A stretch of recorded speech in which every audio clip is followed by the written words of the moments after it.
자신 스스로를 미래를 보는 예언가라고 소개한다면 아마 누구라도 함부로 그의 말을 무시하지는 못할 겁니다. 지구 역사를 통틀어 가장 유명했던 예언가로는 노스트라다무스를 꼽을 수 있을 텐데, 프랑스의 제2대 국왕 앙리 2세의 정책 자문가임과 동시에 점성술, 수학, 천문학에도 대단한 소질을 보였죠.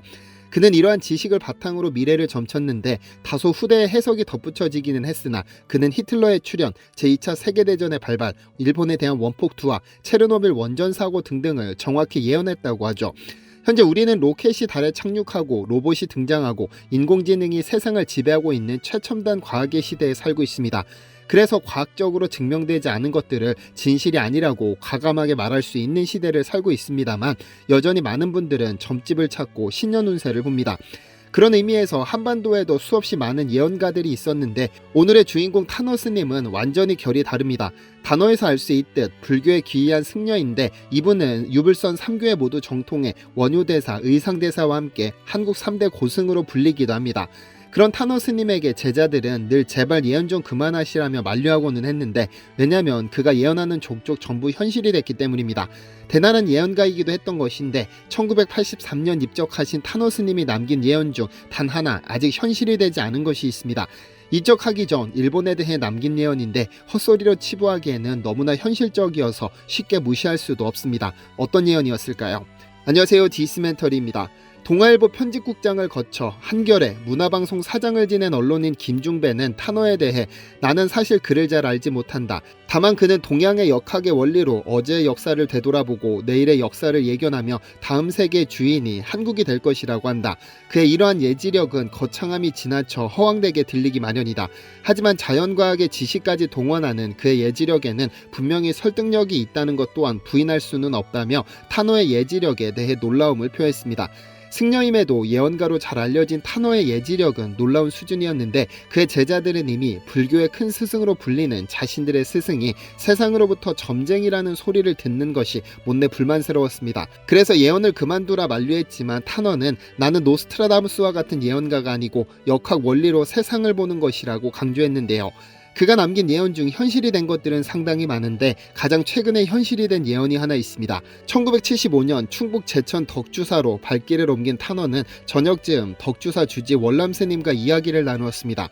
대화 도중 탄원은 월악산 봉우리 위로 달이 뜨고 이 달빛이 물에 비치고 나면 30년쯤 후에 여자 임금이 나타난다는 뜬모를 예언을 남겼습니다. 1970년대 중반이면 월악산 주변에 호수가 없었으므로 봉우리 위로 뜬 달이 물에 비춰진다는 것이 불가능했고, 더구나 보수적으로는 둘째가라면 서러울 정도인 한국에서 여자 임금이라니 말도 되지 않는 이야기였죠. 그런데 이 일은 현실이 됐습니다. 1985년 충주댐이 완공되면서 월악산을 휘감았으니까요. 비로소 월악산 봉우리 위로 달이 뜨고 그 달빛이 물에 비치는 날이 온 겁니다. 그럼 그로부터 30년 뒤 여자 임금이 나타났을까요? 정답은 여러분이 아시는 것과 같습니다. 2013년 2월 25일 대한민국 제18대 대통령이 취임했으니까요. 그런데 이런 예언은 가벼운 수준으로 국가의 대재앙도 그의 눈을 피해가지 못했습니다. 1949년 오대산 월정사에서 하남 스님을 모시고 수행하던 어느 날, 그는 법당의 뜰에 개미 수천 마리가 죽어있는 모습을 봤습니다. 두 개미떼가 쉽게 말하면 패싸움을 벌이다 죽은 것인데, 이를 역학 원리로 분석하던 탄어의 얼굴이 잿빛으로 변했습니다. 동족 상잔의 비극이 개미를 통해 보였으니까요. 그는 즉시 상자와 제자들을 데리고 경남 양산 통도사로 피신했고, 1950년 6월 25일 한국전쟁이 발발했습니다.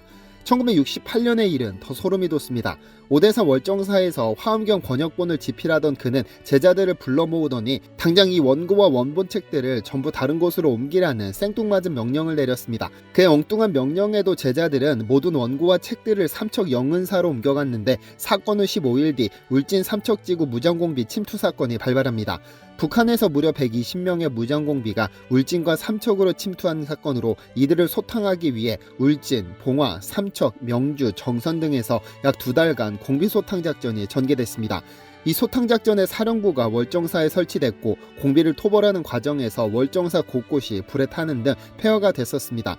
만약 그가 화엄경 등 책들을 월정사에 두었다면 탄어의 가장 큰 업적인 화엄경 번역본은 모조리 불타 없어졌을 것은 자명한 사실입니다.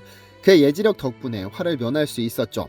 그런데 탄어는 미국이 벌인 베트남 전쟁에 관해 충격적인 예언을 남기기도 했습니다. 제2차 세계대전을 통해 세계 초강대국이 된 미국은 핵무기를 중심으로 한 어마어마한 무기와 군사력을 보유하기 시작했습니다.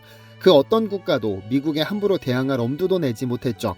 그러다 1964년 8월 2일 미 해군이 북베트남 해군으로부터 공격을 받은 tonkin 사건을 계기로 베트남 전쟁이 시작됐습니다. 전 세계 그 누구도 이 전쟁에서 미국이 패배하는 그림은 그릴 수 없었는데 워낙에 미국이 강력한 군사력을 갖췄기 때문입니다. 1970년대부터 미국을 중심으로 전 세계 곳곳에 한국 선불교를 전파하면서 달라이라마, 마하고사난다, 틱나탄과 함께 세계 4대 생불로 꼽히던 숭산스님 역시 미국이 가진 핵무기 하나면 월남은 꼼짝도 못하고 패배할 것이라고 했죠. 하지만 탄원은 역학의 원리로 볼 때 베트남은 불이고 미국은 금이다. 금속이 불 속으로 뛰어들면 녹을 수밖에 없다. 결국 미국이 빠져나와야 할 것이라고 했습니다. 이 예언은 정확히 맞아떨어져 1973년 3월 29일 마지막 남은 미군 병력을 전부 베트남에서 철수하면서 미국의 패배로 기록됐죠. 그러니까 탄원은 가만히 앉아서 입에서 나오는 대로 짓거리는 인물이 아니라 주역과 역학의 원리를 통해 모든 상황을 분석한 후 그 결과를 이야기했던 겁니다. 그런데 탄원의 예언 중 아직 실현되지 않은 것이 남았습니다. 바로 한국과 일본에 대한 예언인데요. 평생 그가 남긴 가르침의 핵심을 고스란히 담은 탄어록에는 지구의 주축 부분에 위치한 대한민국에서 인류 역사의 시작과 끝이 이어질 것이다.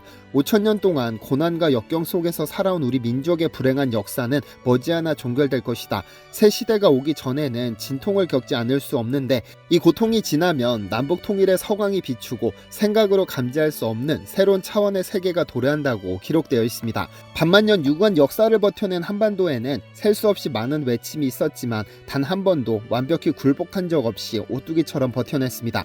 그 역사는 곧 종결될 것이며 한국의 밝은 미래가 펼쳐질 것이라는 뜻입니다. 현재 우리나라의 경제, 문화, 사회 다방면에서 일어나는 변화의 물결을 보면 탄어의 예언이 정확히 맞았다는 생각이 들기도 하는데요.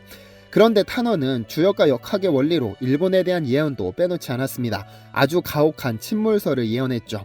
탄원은 지난 500년간 무려 49차례나 한국을 침략한 그 죄악의 과보를 받게 될 것이다. 이것이 동양사상의 근본인 인과응보의 법칙이라며 일본이 침몰할 것을 예언했죠. 그냥 기분 나쁘다고 입에서 나오는 대로 떠든 것은 아닙니다.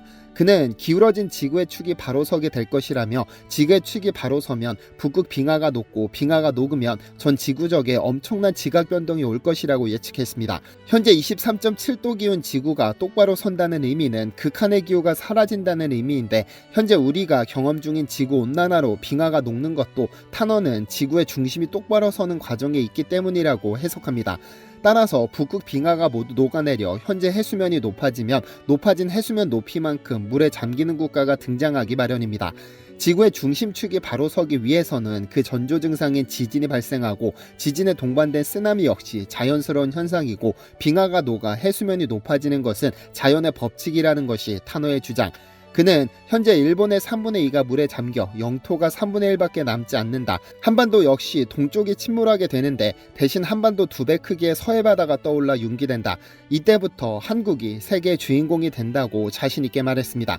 그가 했던 많은 말들이 현실이 된 지금 일본이 침몰하고 한국이 주인공이 될 것이라는 예언 역시 현실이 될지는 아마 몇십 년 후 미래가 대답해 줄 겁니다. 어떤 국가의 침몰이 현실이 된다는 것이 꼭 기쁘고 행복한 일은 아니지만 한국이 세계의 주인이 될 것이라는 예언은 상당히 기분 좋습니다. 불교에서 승려가 입적하면 불교식 화장인 다비가 거행됩니다. 시체를 화장한 후 그 유골을 거두는 의식이죠. 그런데 화장 후 유골을 수습하는 과정에서 구슬 모양의 결정체들이 발견되는데 이를 살이라고 합니다. 황금색, 흰색, 검은색, 노란색, 파란색 등등 영롱한 빛깔을 가진 이 사리가 얼마나 많이 나오느냐에 따라 그 스님의 수행력을 평가하기도 하는데요. 석가모니가 사망한 후 나온 사리를 진신사리라 하는데 진짜 부처의 몸에서 나온 사리라는 의미입니다. 탄허가 잠시 몸을 피했던 경남 통도사 대웅전에는 불상이 없는 것으로 잘 알려져 있는데 왜냐하면 통도사에는 진신사리가 모셔졌기 때문입니다. 진짜 부처가 있는데 허상에 불과한 불상을 만들 필요성을 느끼지 못했기 때문이 아닐까 생각됩니다. 어쨌든 탄허는 1983년 6월 5일 입적 후 다비식을 통해 유골을 수습했는데 무려 13개의 사리가 수습됐습니다. 호랑이는 죽어서 가죽을 남기고 인간은 이름을 남긴다고 하죠. 평생 부처를 향해 고난의 수행을 이어가다 입적한 스님들은 살이라는 것이 남습니다. 탄원은 인간으로서 이름을 남겼고 스님으로서 사리를 남겼고 예언가로서 한국의 밝은 미래까지 남겼으니 여러모로 참 특별한 인물이 아니었을까 생각해봅니다. 시청해주셔서 감사합니다. 디시멘터리에서는 여러분의 제보를 기다립니다. 제 채널에서 다뤘으면 좋겠는 뉴스 또는 널리 알려졌으면 하는 영상은 디시멘터리 네이버.com으로 보내주시면 소중히 제작하겠습니다. 시청해주셔서 감사합니다.